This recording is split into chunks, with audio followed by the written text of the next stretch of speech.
Because Psalmist says the word of God is pure. ఎందుకంటే వాక్యము చాలా శ్రేష్టమైంది అని కీర్తనకారుడు చెప్తున్నాడు.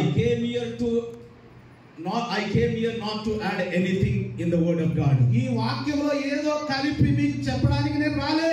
I came here to preach the true word of God. ఈ వాక్యం ఏమైందో అది చెప్పడానికి వచ్చాను. Amen. Amen. Hallelujah. Hallelujah. Please don't forget. మర్చిపోకండి. Word of God is very pure. వాక్యము చాలా శ్రేష్టమైంది. I'm very happy that after looking that word. ఈ వాక్యం చూసిన తర్వాత నేను చాలా సంతోషపడ్డాను. Because my message based on that word of God. ఆ యొక్క వాక్యం కూడా దాని మీద ఆధారపడి ఉంది. How can a young man cleanse his way? యవనస్తులు దేని చేత తమ నడతను శుద్ధిపరచుకుంటారు. Some other translation says, ఇంకొక తర్జుమాలు ఈ విధంగా చెప్తున్నాయి. how can a young man become a pure? ఇదిగో ఇంకా యవనస్తులు ఏ విధంగా పరిశుద్ధంగా బ్రతకగలరు అని చెప్తుంది. By taking the word of God, he can make his way pure. చూడండి, దేవుని వాక్యాన్ని వారు పఠించడం ద్వారా ఇంకా తమ మార్గాన్ని పరిశుద్ధంగా మార్చుకోగలరు. Hallelujah. Hallelujah. Are you okay? Power has come. My voice comes to you. Those who are sitting back. జీవితం యొక్క ఉద్దేశం ఏమై ఉంది? So why we are living in this world? మనం ఎందుకు ఈ లోకంలో బ్రతుకుతున్నాం? So does anyone knows that why we are living in this world? ఇక్కడ నేను అడిగితే ఎవరికైనా తెలుసా ఎందుకు ఈ భూమి మీద మనం బ్రతుకుతున్నామో తెలుసా? So there is a Mark Twain. ఇంకా మార్క్ ట్వైన్ అనేటువంటి ఒక వ్యక్తి He says like this. ఆయన ఇలా చెప్తున్నాడు. The two most important days in your life are నీ జీవితంలో రెండు ప్రాముఖ్యమైన దినములు ఏమనగా the day you born, నువ్వు జన్మించిన దినము, the day you find out why. నీవు ఎందుకు ఏంటి అని నువ్వు కనుగొన్న దినము. Does anyone think that ఎప్పుడైనా మీరు ఆలోచన చేశారా? the day you born, నీవు ఏ దినమునైతే జన్మించావో the day you find out why.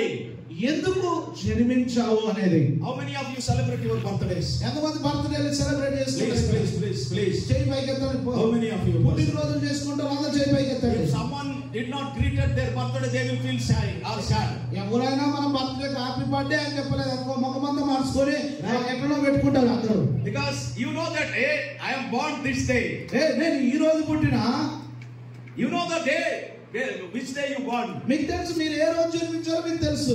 It is good to celebrate the birthday. Birthday చేసుకోవడం చాలా మంచిదండి. But question is, అయితే ప్రశ్న ఏంటంటే, do you know that why you are born in this world? నువ్వు ఎందుకు పుట్టావో నీకు తెలుసా? Yes. No, pastor, we don't know. మాకు తెలియదు. మేము ఎందుకు పుట్టినామో మాకు తెలియదు. That is why the purpose of life is very important to understand. అందుకనే దేవుడు మనల్ని ఎందుకు ఈ భూమి మీద జన్మింపజేశాడో ఆ ఉద్దేశాన్ని మీతో చెప్పాలనుకున్నాను. For example, we are sitting on the chair. మనం ఇప్పుడు కుర్చీలో కూర్చుంటాం. What is the purpose of chair? Chair ఎందుకు అక్కడ వేయబడింది? ఎందుకు కూర్చున్నాం? What is the purpose of chair? Chair యొక్క ఉద్దేశం ఏంటి? It gives comfort and relax. ఆ చైర్ తయారు చేసిన వారి ఉద్దేశం ఏంటి? కూర్చోవాలి, మంచిగా హాయిగా కూర్చోవడానికి. What is the purpose of mic? ఈ మైక్ ఎందుకు తయారు చేశారు? Because it gives sound to you. ఎందుకంటే ఇది మీకు శబ్ద ప్రయోగాలు చేస్తుంది. So you ask anyone the purpose of life, single person also did not give an answer. ఎవరినన్నా పట్టుకొని అరే నువ్వు ఎందుకు పుట్టినావు అని అడిగితే ఎవరు కూడా సరి అయినటువంటి సమాధానం చెప్పలేని వారే మనకు కనబడతారు. Does anyone say that? ఎవరైనా చెప్పగలరా? Does anyone have an answer why you born in this world? నువ్వు ఎందుకు ఈ భూమి మీద జన్మించావో నీ దగ్గర జవాబు ఉందా? That's why the great man of God says that the day you born, the day you find out why, these two are very important.